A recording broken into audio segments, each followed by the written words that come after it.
Selamat pagi dan salam sejahtera bagi kita semua. Perkenalkan, nama saya Meilindo Karmo Meral dengan NIM P137424121023, program studi Diploma 3 Kebidanan Semarang, jurusan Kebidanan tingkat 1.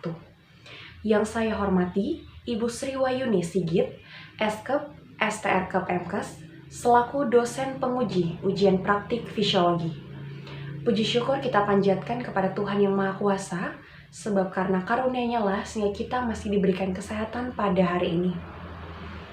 Saya akan menjelaskan mengenai faal atau fungsi dari sistem reproduksi wanita dan sistem kardiovaskular yang merupakan tugas dari ujian praktik fisiologi.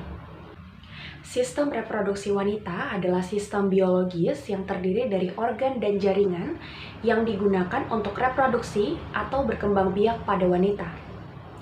Organ reproduksi pada wanita itu terdiri dari organ genitalia bagian dalam atau interna dan organ genitalia bagian luar atau eksterna. Perkembangan dan kematangan dari organ reproduksi wanita dipengaruhi oleh rangsangan hormon estrogen dan progesteron. Faal atau fungsi dari organ reproduksi wanita bagian luar atau eksterna. Yang pertama, vulva. Vulva adalah organ reproduksi wanita bagian luar yang terdiri dari mons pubis atau biasa disebut dengan mons veneris. Bagian menonjol di depan tulang kemaluan yang terdiri dari jaringan lemak. Berfungsi sangat berperan dalam hubungan seksual dan melindungi tulang kemaluan saat koitus dari trauma. Labia mayora atau bibir-bibir besar terdiri atas dua bagian yaitu kanan dan kiri dan merupakan lipatan kulit yang tebal karena jaringan subkutannya banyak mengandung lemak. Berfungsi memberikan sensasi sensitif terhadap nyeri, suhu tinggi, dan sentuhan yang juga berfungsi selama rangsangan seksual. Kedua adalah untuk melindungi klitoris, lubang kencing, dan lubang vagina.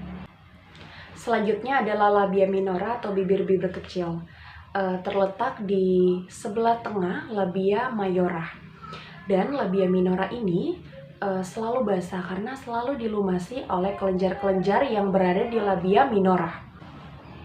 Karena labia minora itu memiliki banyak saraf sensitif, ia berfungsi untuk meningkatkan rangsangan seksual sehingga dapat memicu terjadinya peningkatan erotik. Kemudian melindungi vagina dan uretra. Selanjutnya adalah klitoris, organ yang sedikit menonjol dan mengandung banyak saraf urat-urat sensori dan erektil. Berfungsi sebagai titik pusat stimulasi dan memberi kepuasan saat distimulasi. Selanjutnya adalah vestibulum. Ini adalah rongga berbentuk lonjong. Pada kanan dan kirinya itu dibatasi oleh labia minora, kemudian bagian atas dibatasi oleh klitoris dan bagian belakang bawah itu dibatasi oleh forceps. Berfungsi untuk mengeluarkan cairan pada wanita saat bersenggama. Selanjutnya adalah himen atau selaput darah. Lapisan tipis dan menutupi sebagian besar introitus vagina. Bersifat elastis tetapi kuat karena terdiri atas jaringan ikat elastis dan kolagen. Selaput darah berfungsi untuk menyaring kotoran agar tidak masuk ke dalam vagina dan juga memungkinkan agar darah dan cairan-cairan yang berasal dari dalam vagina itu bisa keluar lewat liang vagina. Yang kedua adalah perineum, daerah muskular yang ditutupi kulit yang membentang antara komisura posterior dan anus. Rata-rata panjangnya adalah 4 cm. Pada persalinan, perineum mudah robek. Berfungsi untuk aktivitas seksual bagi ibu pasca melahirkan dan pengatur aktivitas buang air besar dan juga buang air kecil. Selanjutnya adalah faal atau fungsi dari organ reproduksi wanita bagian dalam atau interna. Yang pertama adalah vagina. Vagina berbentuk pipi dan terbentuk dari otot. Tidak dapat dilihat dari luar dan merupakan penghubung antara rahim dan bagian luar tubuh. Fungsinya yang pertama, sebagai tempat seorang laki-laki memasukkan penisnya saat berhubungan seksual. Kedua, jalan keluarnya darah menstruasi. Dan ketiga, jalan lahirnya bayi saat persalinan. Yang kedua adalah uterus atau rahim, menyerupai buah pir dan menjadi tempat tumbuhnya janin saat kehamilan. Fungsinya, pada periode subur, uterus akan mengalami penebalan dinding rahim untuk persiapan kehamilan. Tetapi apabila tidak terjadi kehamilan karena tidak datangnya sel sperma, maka dinding rahim yang tadinya sudah dipersiapkan akan luruh dan keluar sebagai darah menstruasi. Yang ketiga adalah serviks atau leher rahim. Ini merupakan bagian bawah dan terluar dari uterus. Merupakan batas penis pada saat berhubungan seksual. Fungsinya adalah pada saat persalinan, serviks nantinya akan membuka sehingga bayi dapat keluar. Yang keempat adalah tuba Fallopi. Tuba Fallopi merupakan saluran yang terletak di kanan dan kiri rahim. Fungsinya adalah pertama, sebagai saluran sel telur dari ovarium menuju uterus. Kedua, tempat pembuahan atau konsepsi. Ketiga, pada ujung tuba Fallopi itu terdapat fimbriae yang berfungsi untuk menangkap sel telur yang dilepaskan oleh ovarium. Yang kelima adalah ovarium atau indung telur berbentuk bulat dan terletak di ujung tuba Fallopi. Fungsinya adalah memproduksi ovum atau sel telur serta hormon estrogen dan progesteron. Selanjutnya adalah faal dari sistem kardiovaskular.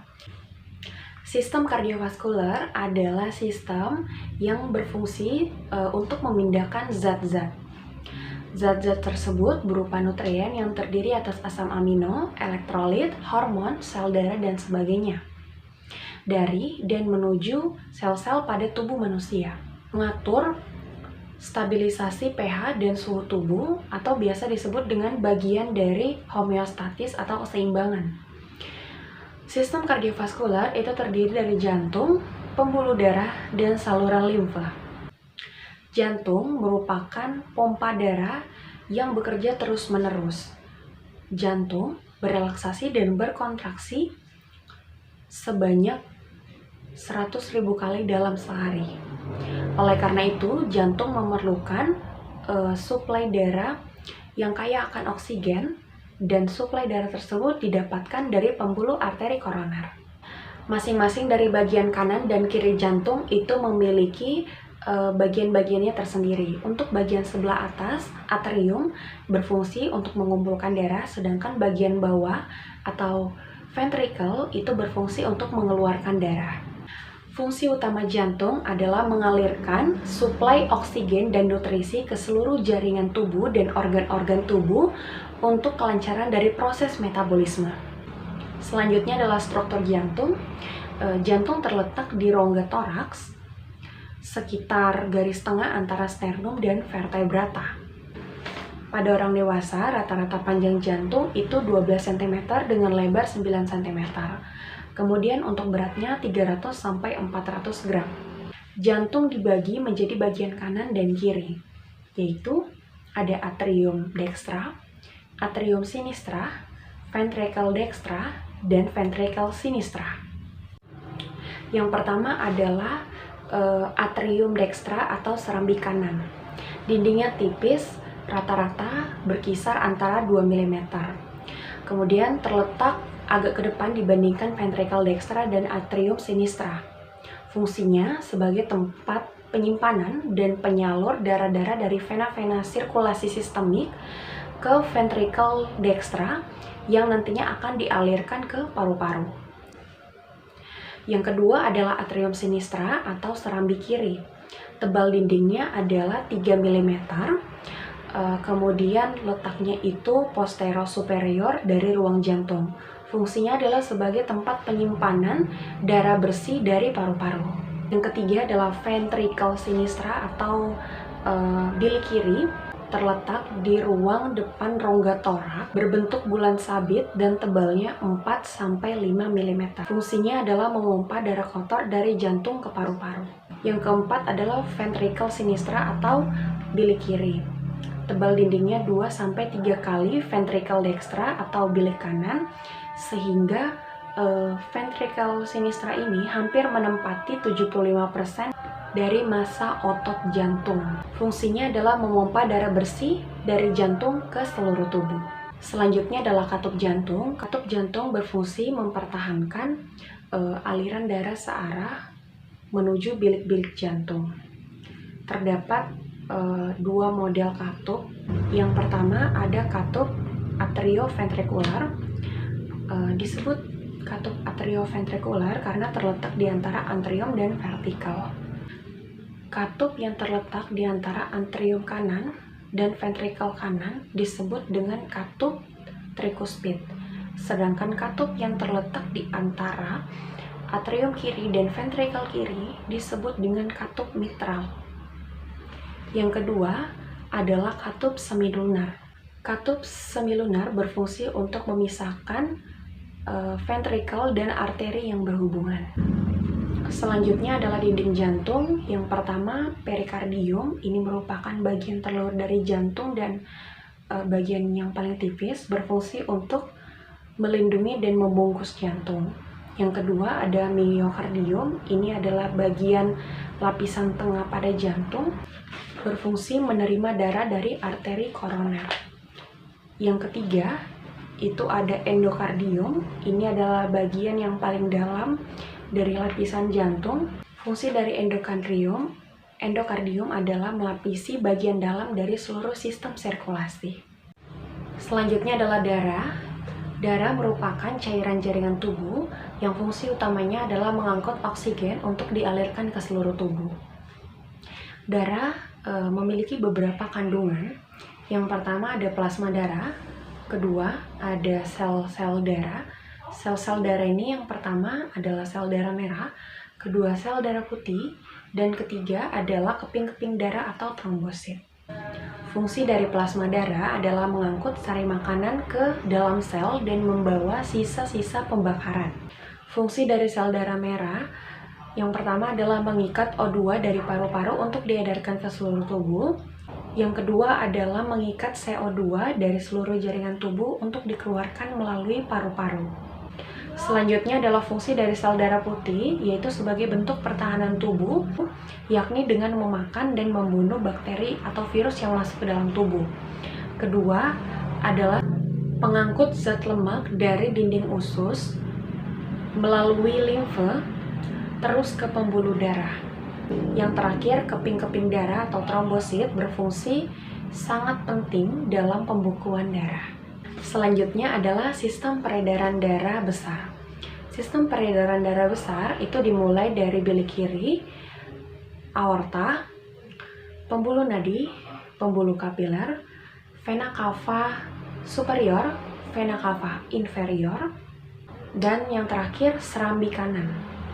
Untuk sistem peredaran darah kecil dimulai dari bilik kanan, arteri pulmonalis, paru-paru, vena pulmonalis, dan yang terakhir di serambi kiri. Baik, demikianlah video ujian praktik fisiologi mengenai faal atau fungsi dari sistem reproduksi wanita dan sistem kardiovaskular. Saya, Meilin Dokarmo Amaral, memohon maaf yang sebesar-besarnya apabila dalam video ini terdapat kesalahan pengucapan kata. Terima kasih atas perhatiannya. Saya tutup. Selamat pagi dan salam sejahtera bagi kita semua. Terima kasih.